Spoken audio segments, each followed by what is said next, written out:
los fármacos que nos conciernen a la parte del sistema nervioso central dentro de un grupo, como habíamos descrito antes, que se encargan principalmente en la terapéutica del tratamiento de la ansiedad, que es para lo que más se usan. En ese grupo, representando a esos fármacos, están las benzodiazepinas. Aquí está la estructura química, detallado el anillo benzoico, el oxígeno, el grupo metilo y el cloro, más o menos una estructura que comparten la mayoría de las benzodiazepinas. Esta estructura química puede dar pie a la forma de clasificación de las benzodiazepinas. O sea, una de las formas de clasificarlos es a través de su estructura química.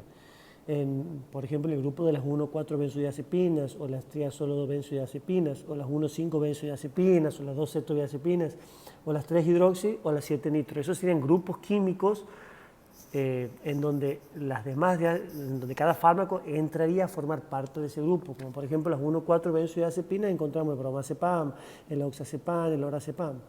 Dentro de las triazolo benzodiazepinas está el alprazolam, el triazolam. Pero como estructuralmente dentro de la parte química lo más complicado es clasificarlas así, a mí particularmente me gusta clasificarlas por una característica farmacocinética que tiene que ver con su vida media. Aquí hay una diapo que trata de dar un poquito una descripción del tiempo cronológico en cuando aparecen las benzodiazepinas, habla un poco sobre el clordiazepóxido y de dónde vienen. Esta segunda diapo era más o menos para explicarles el concepto de ansiedad, cómo se genera, por qué se produce, qué diferencia hay con el miedo, y entender un poco el cuadro clínico de lo que es el estado de ansioso y de por qué se tratan y cuándo deberían tratarse y por qué. Hay que entender que estas drogas, que se usan muchísimo en la actualidad y que nuestros adultos mayores, la mayoría consume constantemente, cotidianamente, para poder no solamente solucionar los trastornos de ansiedad que tienen, sino para generar hipnosis y poder dormir. Pero hay que entender lo peligrosas que son. Más adelante, cuando detallemos las reacciones adversas, hay que empezar a concientizar a nuestros pacientes de que no deben ser drogas de uso cotidiano por las complicaciones que traen. Una vez que se aclara el concepto de ansiedad y el miedo, como que son respuestas adaptativas, obviamente, que son controladas por sistemas neurales definidos, estos a su vez determinan la eficacia de la respuesta y permiten la adaptación dinámica. Bueno, esa descripción y esa aclaración entre la diferencia entre ansiedad y miedo la tienen que tener clara para saber por qué una de las dos se trata y la otra no. Desde el punto de vista del concepto fármaco-receptor, aquí está descrito un poco el canal de cloro del receptor GABA y sus unidades alfa, beta y gamma. Ahí están los tres estadios del receptor, el receptor en su estado abierto, en reposo y en el estado inactivo. Y hay que tener en claro, no solamente eso, sino también acordarse que los receptores GABA, a qué tipo de familia pertenecían. No sé si se acuerdan que teníamos los receptores, los metabolotrópicos, proteínas G dependientes, o también teníamos los receptores unidos a canales iónicos, que en este caso el GABA pertenece a eso, a los receptores unidos a canales iónicos. En este caso son receptores unidos a canal de cloro. No nos olvidemos de los lugares de acción que tienen los neurotransmisores o las diferentes drogas en el receptor, y que los receptores tienen un lugar de acción ortostérica, una acción alostérica y un sitio de acción funcional.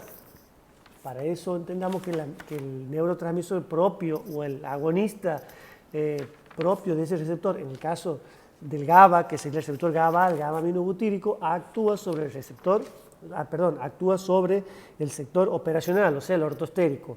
Después tenemos un sector alostérico, en donde otras sustancias, que normalmente son los fármacos los que actúan ahí, generan una acción sobre el sector alostérico, que es una zona moduladora.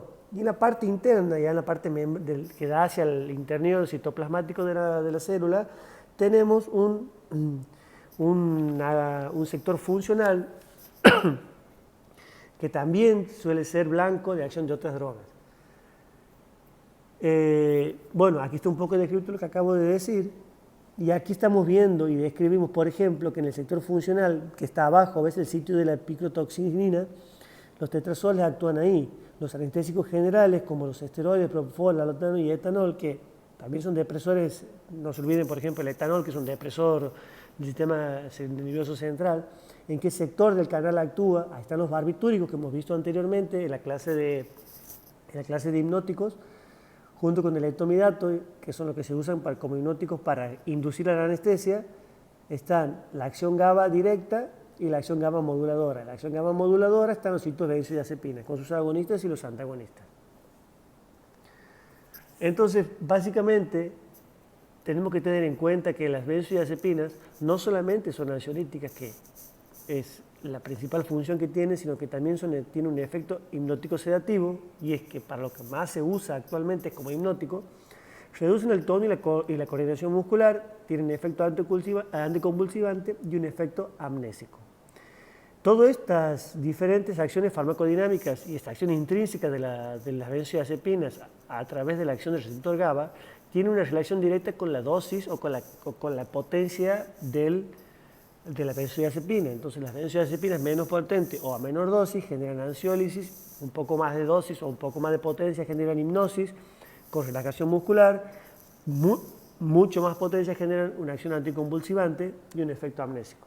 El efecto amnésico se usa mucho en la anestesia como de manera positiva para que los pacientes que ingresan al quirófano no tengan un recuerdo displacentero de su paso por el quirófano, lo que no genere un recuerdo anésico displacentero. Entonces el paciente cada vez que tenga que entrar al quirófano entraría en un estado de ansiedad y estrés, que no es lo que queremos. Entonces se usa mucho la benzodiazepina para evitar ese estado de ansiedad.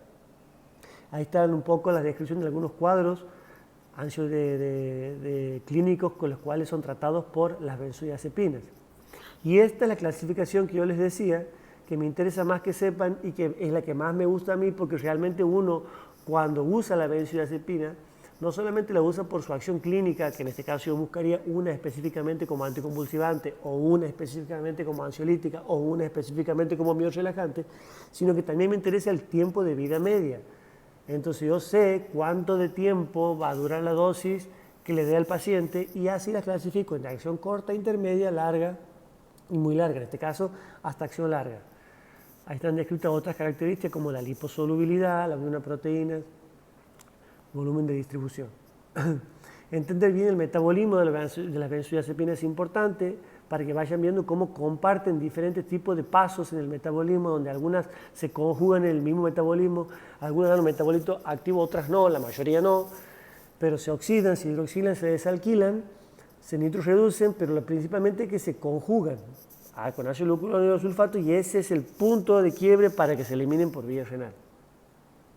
El nordiazepam es un metabolito en la cual se conjugan la mayoría de las cadenas de metabolización de metabolismo de todos los otros, de todas las demás benzodiazepinas. El efecto ansiolítico de las benzodiazepinas es mejor logrado usando alprazolam, diazepam, lorazepam. El efecto hipnótico, el flurazepam y el flunitrazepam son los que más se destacan. El alprazolam dice que es un biorrelajante, aquí lo tenemos en la lista, sí es el mejor biorrelajante, pero es uno de los que más se usa como hipnótico, el alprazolam. El efecto anticonvulsivante con diazepam y clonazepam, principalmente el que más se usa en una UAR es el diazepam, y el efecto amnésico, el que más efecto amnésico da es el flunitrazepam. Todos dan efecto amnésico, pero el que más efecto amnésico da es el flunitrazepam. Nosotros lo que usamos como hipnótico es el midazolam por su vida media corta, que yo necesito que el paciente se duerma en la cirugía, pero que se despierta. Entonces, cuanto menos acción tenga en vida media larga, me conviene. Entonces, el de menos acción, el de menos vida media que tengo es el midazolam. Como aquí pueden ver, el midazolam tiene un tiempo de vida media de 1,3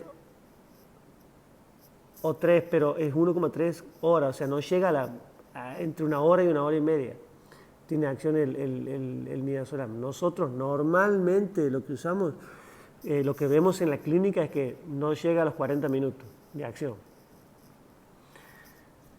Aquí están las reacciones adversas, y lo más importante que a destacar y que quiero que tengan presente es que son drogas que generan tolerancia, por lo tanto generan mayor requerimiento de dosis para lograr el mismo efecto, y dentro de las de las reacciones adversas, las alteraciones en la memoria o en el intelecto o en la parte cognitiva son muy destacadas y eso hay que tratar de evitar. Los pacientes añosos de mucha edad que de por sí ya tienen alteraciones funcionales a nivel del sistema nervioso central por la falta de irrigación o por otra patología concomitante que pueda llegar a tener, las benzodiazepinas alteran la actividad cognitiva de estos pacientes y las deterioran profundamente. Entonces hay que evitar que estos pacientes se vuelvan adictos a estas drogas para lograr el sueño o que se vuelvan o que consideren una necesidad obligatoria de tomarlas para poder conciliar el sueño.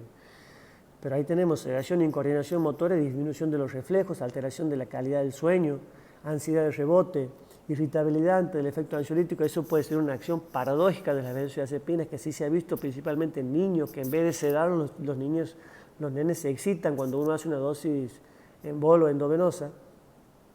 Y en caso de intoxicación aguda, que suele suceder el consumo de cajas de benzodiazepinas de pacientes con intento de suicidio, que lo van a ver y van a presenciar casos en las guardias cuando ejerzan la actividad médica. El flumazenil, que se lo ve como un antídoto ahí, es un antagonista del receptor que actúa a nivel del sitio alostérico, compitiendo con la benzodiazepina. Entonces la desplaza la benzodiazepina, tiene un antagonismo competitivo, corre la benzodiazepina del sitio alostérico, deja de modular la benzodiazepina y comienza a actuar el flumazenil. Entonces deja de generar esa facilitación para el paso del cloro en el canal GABA.